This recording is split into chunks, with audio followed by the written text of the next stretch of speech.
This is the podcast that we ask our guests from in front and behind the camera, how did they get their foot in the door? What was the key to unlocking their success?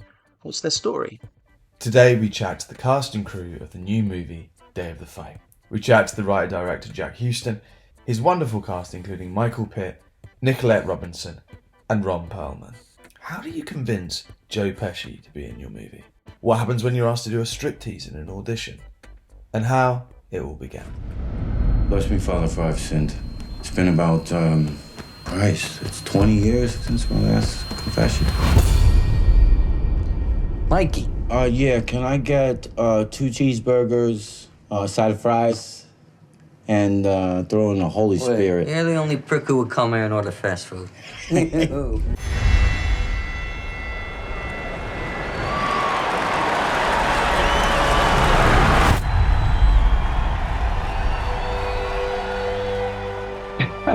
There we are, life and film. We got you. There we go. There we There it go. is, buddy.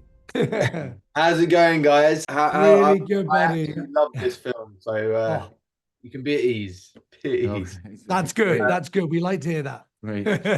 Man, honestly, like it's hard. I'm into boxing. I'm into UFC and all those things. So whenever there's a film like this, I get excited. But like to find something new and something exciting about this genre as well. How, first of all, Jack, I mean, obviously we know you as an actor, but you've written, you've directed, you've produced this. Where did this story and this idea come from? I think the seed was planted back in our boardwalk days when me and Mike would be on the set and in between takes after doing these beautiful scenes together, which we really built this sort of brotherhood, this trust as actors. You know, I still count it as some of my absolute favorite work I've ever done, working opposite Michael in Boardwalk. But in between takes, he'd be punching a sandbag and then he'd be off to the boxing gym. So I guess the idea that he was a boxer was in my head for a long time. And then I always sort of knew that if I was to make a movie, he'd probably be the lead of it. I actually said that back in the day. I was like, Really? we've got to do something. But it's so funny. And Shannon always knew it, my wife. But then when I saw the short documentary of Kubrick's called Day of the Fight, which is a 15-minute documentary short in 1951 that followed a boxer just on the day of a prize fight. It gave me that lovely idea, which was there's something very simple in that, but you can just do the slightest turn of the screw, which is what if that was his last day? And he's the only one who knows that he might not make it out of that ring that night. What would you do? What would you say? Who would you speak to? And I couldn't imagine anyone. That's why I called him Mikey, Irish Mike. I was like, it was Pip from the beginning. It was every word was written for him. It started with him and Pesci, but you know, Michael from the beginning, and it took a life of its own. And we after sort of conceiving the idea and it coming together, it took me about 10 days of lucid thought, just scribbling, writing down, and we sort of ended up with something. No, it's a beautiful film and it's so lovely shot as well. Thank And you. actually, it's funny you telling that story. One of my questions was going to be like, how come you guys are similar age, Jack? You could have done a full Stallone and you could have been the lead in this film. But telling that story, obviously that you already had that in mind. You already knew that you were gonna. There was you were gonna never a have it. question, never even Yeah. a question, never even a question. Well, I'm a big fan of Boardwalk Empire as well. To see you guys working together in this capacity is exciting, and I mean your performance as well is just it's astonishing. You said he'd already boxed, which was something I was going to ask about anyway. But was there I mean, it must have been pretty intense getting into that sort of shape, and although you were already a boxer, was there a lot of training involved in this? There was a lot of training. I've never like trained in stunts or anything like that, and so I guess it stems from just my research as an actor. It's just usually better if you're going to play a boxer, just train as a boxer. Don't train on how to do a fake punch. Learn how to punch, and so that's really it. And then I fell in love with boxing gyms. I fell in love with the sport. I fell in love with the discipline. I fell in love with the chess game. Uh, it's an amazing. We were saying that, for me, boxing is kind of, it's an exhibition in the human condition, and I believe anyone can relate to it if they see that. It's also maybe one of the only sports where you can lose every single round and in the last few minutes Yeah. win it all. Seconds, yeah, which we've seen, Yeah. which is yeah, why I think it's a unique sport. yeah. And yeah, I mean, it's just been a dream to make this project, for it to be about boxing, but then also for it's been a long time since I've been able to just be an actor, to just Yeah. focus on my role, and that has been a dream that my brother here has given to me. And if you like the fight, or people have said, well, the fight's really exciting. On the other side of the camera, every single day, I've just watched him fight every second, all night long. I was staying at his house for a while, Yeah. all night long. And it's a miracle that we made this movie. It's a miracle that Jack made this movie. It got it done. It's a miracle that he did it in black and white. It's a miracle that he got Joe Pesci. It's a miracle that he hired me. A lot of people said, we'll give you the money, but you can't hire Pitt.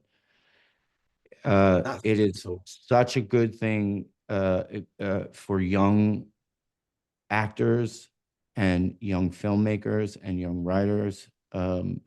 We want this to inspire them, and also give them some reassurance to keep on fighting. Yeah. To keep on fighting for the things that No matter that that he it's loves. important. It's important.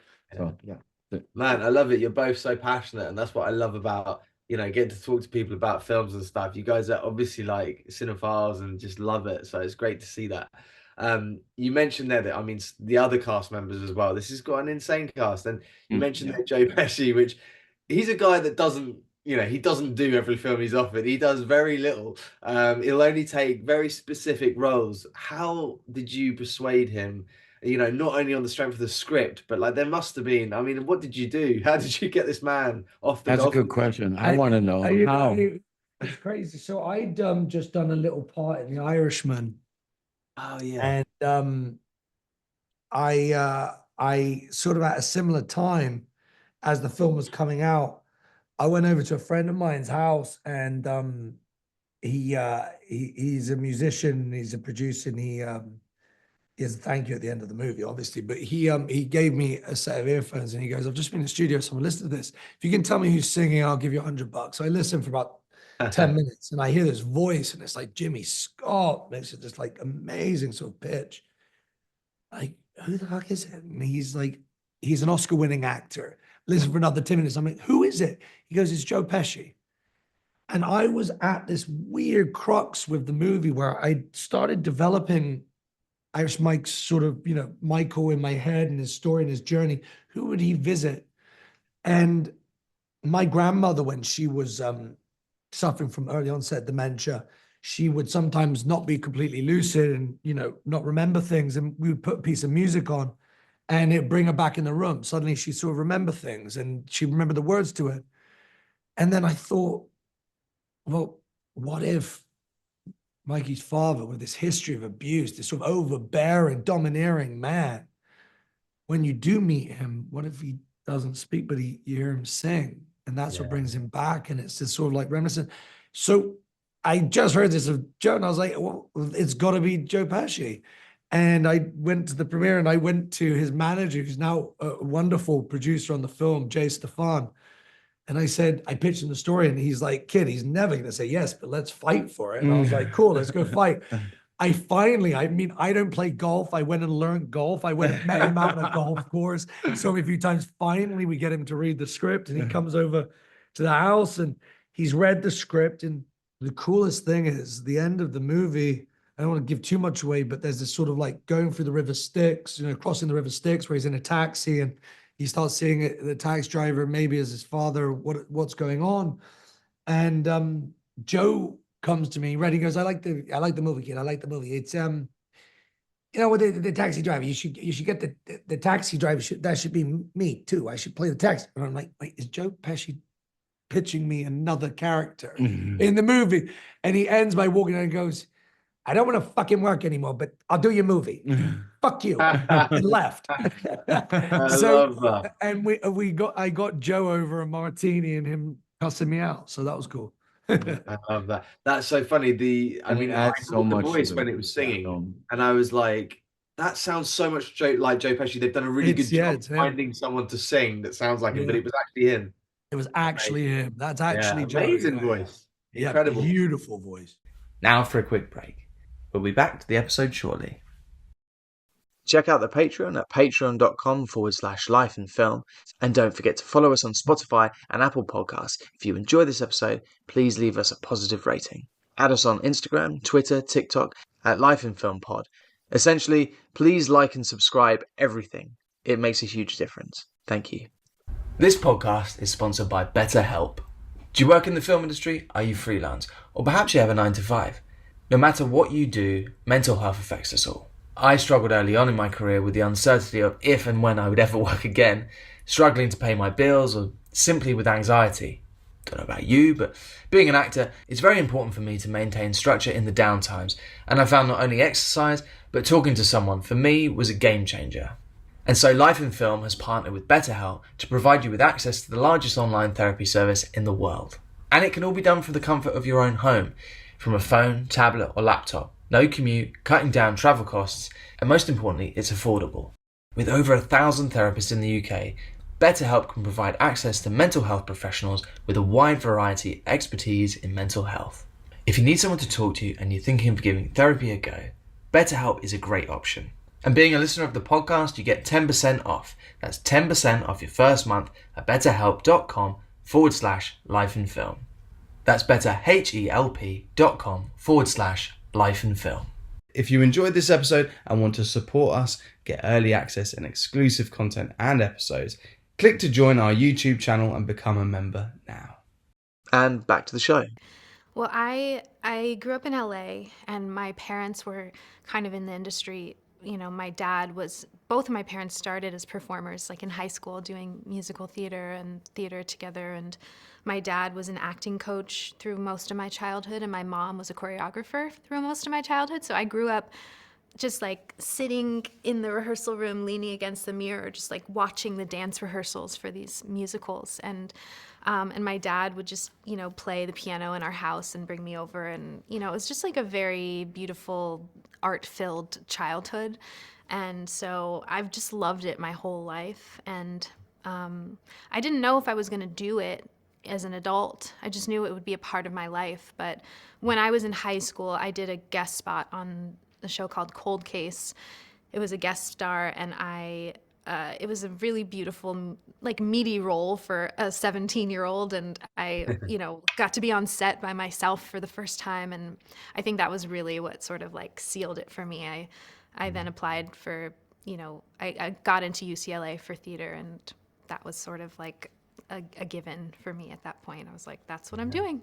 So, yeah. Wow. And then here you are doing this film now, and obviously you've had a good year because you obviously had Women of the Hour as well. Is it a bit nuts to kind of look back from where you started and be like, here I am doing a film with these people and this sort of company? I don't think it's a bit nuts. It's like completely nuts.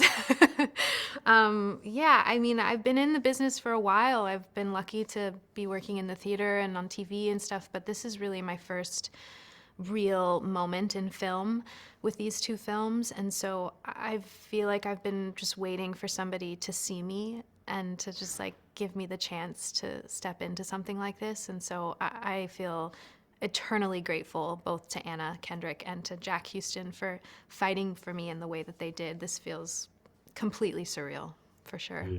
What are you scared of? Everything. It's like everything I've ever done in my life. Good, bad, everything. It just feels like this dream. No matter what I do, I'll always be who I was, not who I am. It's fair enough. So who are you? First of all, how did you get involved with this project? What was the, was it a usual sort of audition process, or how did you get involved? Mine was mine's quite a story. I'm trying to figure out how to tell the truncated version. But I had put myself on tape for the film and had heard back that the director loved me, but I wasn't enough of a name for the financiers of the film at the moment, and so they were going to move on, and I just fell in love with the sides, like even just the scenes between Mikey and Jess. I hadn't even had the chance to read the script, but I was just so drawn to the way that he had written these scenes between the two of them. I couldn't stop thinking about it. I mean, months went by, literally 9 months went by, and every once in a while I'd check back on IMDb Pro and be like, is it in production? Who got that? What lucky actress got that role? And I just never heard about it. And so I was in Vancouver shooting Woman of the Hour, and I was, nearing the end of that production, and I couldn't stop thinking. The film just kept popping into my head, and so I asked my agent, whatever happened to that film, Day of the Fight, that I just loved? And she said, that's so weird you brought that up, because it literally came across my desk today. They're going back into production. And I was like, are you kidding? Can you send me the script? And she was like, I'm pretty sure they have an offer out. They're all set on the role, but yeah, I'll send you the script. I read the script and I wept, and I couldn't stop thinking about it, and I was just so moved. So I knew that they had already found somebody, but I knew as an artist I had to tell Jack how much I was moved by what he had written. So I sat all night and wrote this letter to him, and I decided I went back and forth about if I should send it to him. I found him on Instagram, and I just decided I'm just going to send him a DM on Instagram and tell him why I loved his film and why I was moved by it. And I just ended saying, I wish you the best of luck, and I just hope we can meet someday. And then the next day he had written me back and was like, oh my God, I absolutely remember you, and this is crazy, and the stars aligned. And the next day we had a Zoom, and then a couple days later I had an offer for the film, which was wild. Yeah. Wow, that's amazing. That was Yeah. that was a much better story than I thought it was going to be. Usually, I went for the audition, I did well, and then I got the part. Yeah. That's amazing. That's incredible. And I mean, the script is so beautifully written, as you say. And I mean, for Jack Huston, most people know as an actor, this is his like directorial debut, and he's written this script. I think sometimes that helps though when you have an actor who can really write dialogue, because he's had to speak it, and he makes it real. Did you find like with filming this and speaking that dialogue, did it come very naturally because it's been written by an actor? Oh yeah. And also he's like, he also comes from the theater as well, like me, and so I don't know, the scenes just felt like a play to me. But yeah, there was something about the way he had written it. I think he had been so inspired by this film, by like the vision of writing this film for so long, that I think he talks about when he actually wrote it, it just sort of poured out of him. And you can feel that. You can feel that when you read it. And yeah, it was such a gift to have the words written by him in such a way that felt authentic and easy. And it's also interesting that, a boxing film, there's been so many of these kind of movies, and you think, how can they make this new? How can they make this interesting? And they really do. Even up until the point of the final fight, I'm thinking, how are they going to make this outcome different? Because all I'm thinking is Rocky, like where he loses. That made it different, obviously, and they really do. They pull it out of the bag. It's a beautifully put together film, and it looks incredible as well. But not just yourself, but what an incredible cast. Is it a bit crazy to kind of, legends, Joe Pesci and you've got Steve Buscemi, and I mean, it's crazy. I mean, and then little old me, I'm like, what? How did I even end up here? I don't know. It's some dream that I'm just praying nobody wakes me up from. No, I mean, I was absolutely terrified.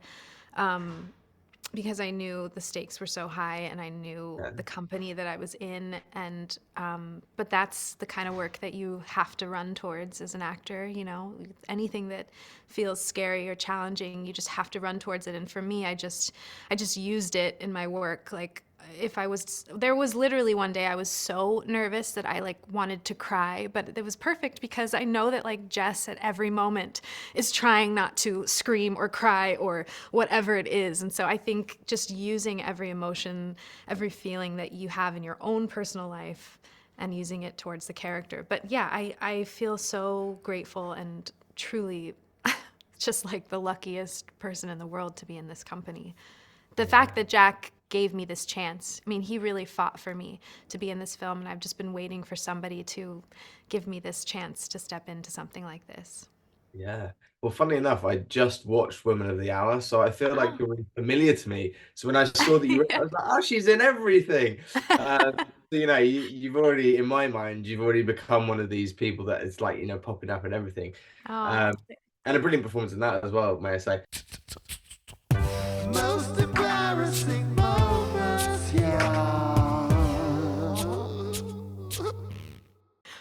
Oh God, so many. I mean, I probably have a better one to give you if I would think of it longer, but the first thing that kind of comes to mind is, you know, back when we would like go in to have auditions in person.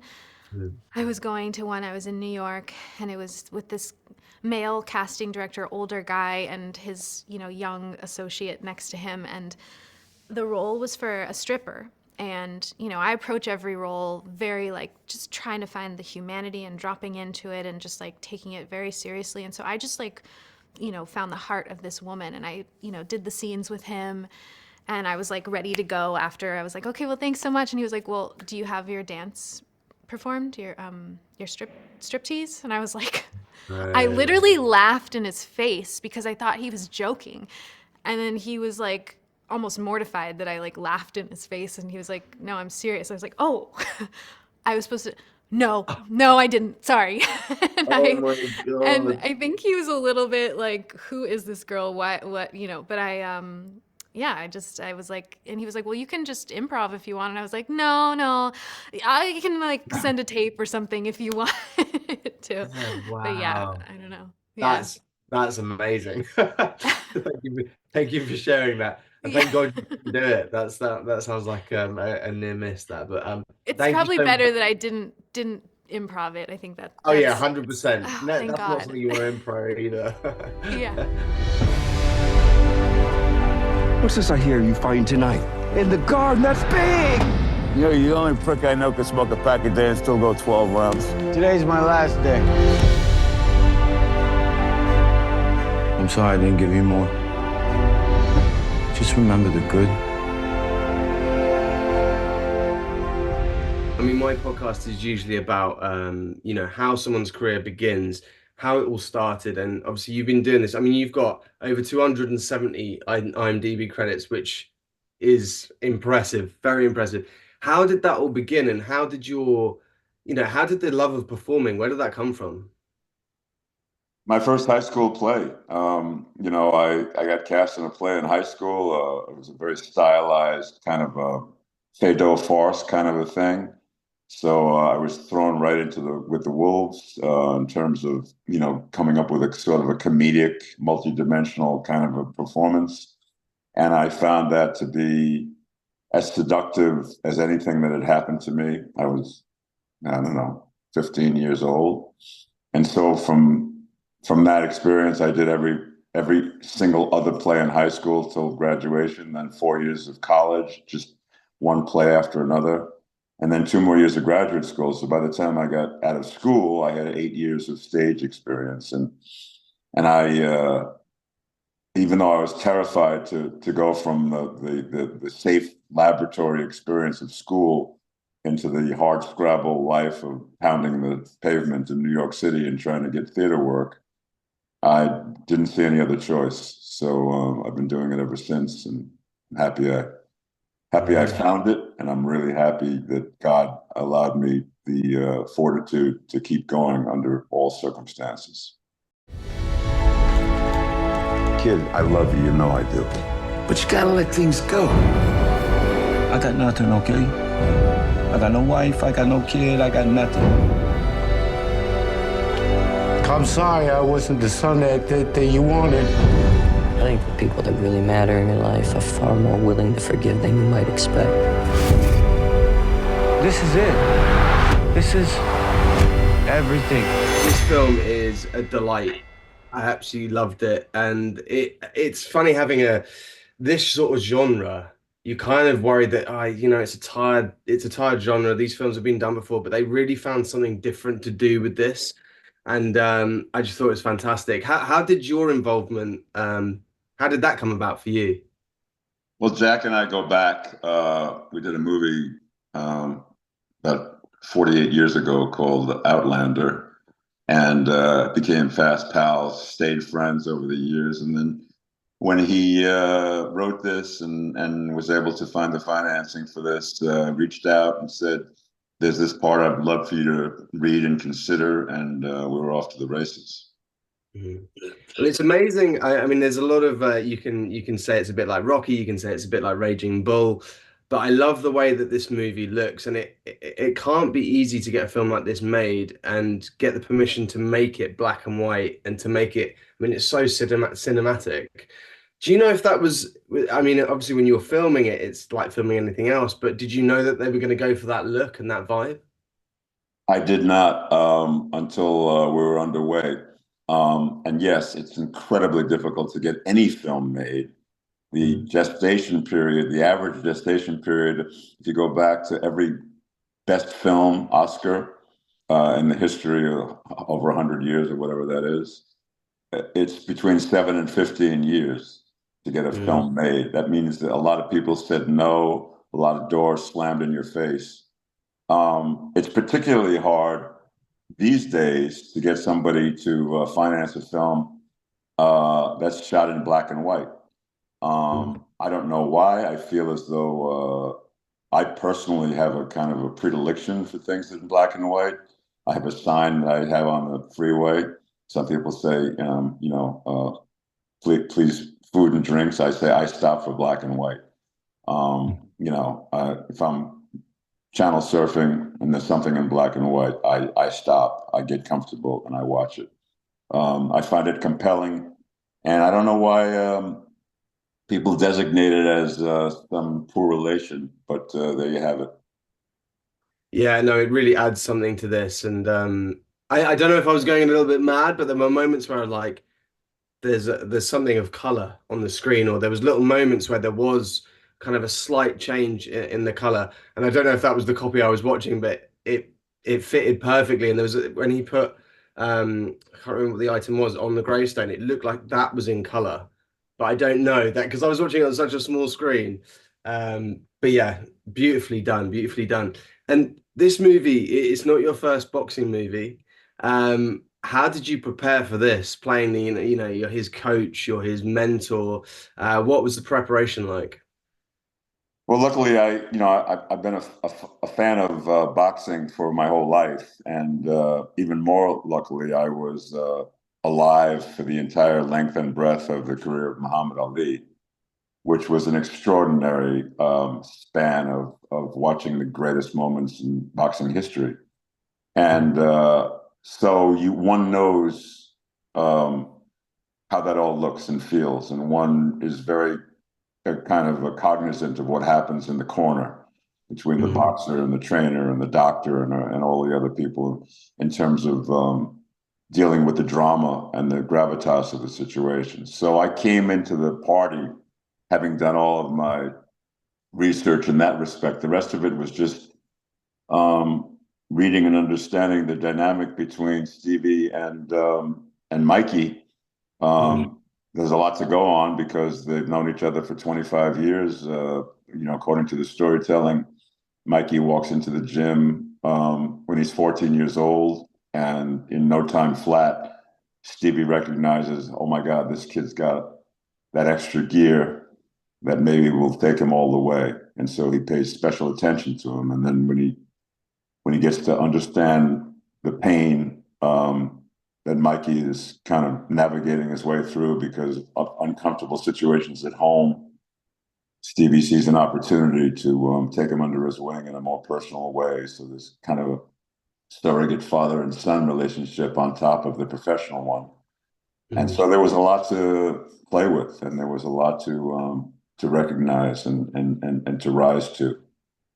It has an incredible cast as well. Not only yourself, but I mean, there's some magnificent actors in there, and obviously Michael's performance at the helm of it is absolutely incredible. And it really does, like, not just because it's black and white, but it does really remind me of Raging Bull. And when you come to like the fight sequences with things like this, it must be hard. I mean, I'm sure Jack, being first-time director, it must have been hard to make those fights different, to make it impactful and everything else. But he did such a great job. And the end fight, I was watching it thinking, how are they going to make this different? How are they going to not, do a Rocky where he loses? Or, I don't want to give anything away to the audience that haven't seen it, but they hit it perfectly. It has such a great ending. It's one of those things where you think, oh, I might have seen this before, but there was a lot of surprises in this film. You mentioned there that you're a boxing fan, and I'd love to ask, do you have, you mentioned Muhammad Ali. Do you have a boxer over the years that has been your favorite, or a favorite fight in particular? Well, Ali, every time out, made it the favorite fight you've ever seen. Every single fight there was a kind of a humanity and a vulnerability because of that humanity to Muhammad, where you were constantly worried he was going to get his block knocked off. If you enjoyed this episode and want to support us, get early access and exclusive content and episodes, click to join our YouTube channel and become a member now. Thank you to our guests Jack, Michael, Nicolette and Ron, and to their team at 42 West. As always, thank you to our sponsor, Betterhelp.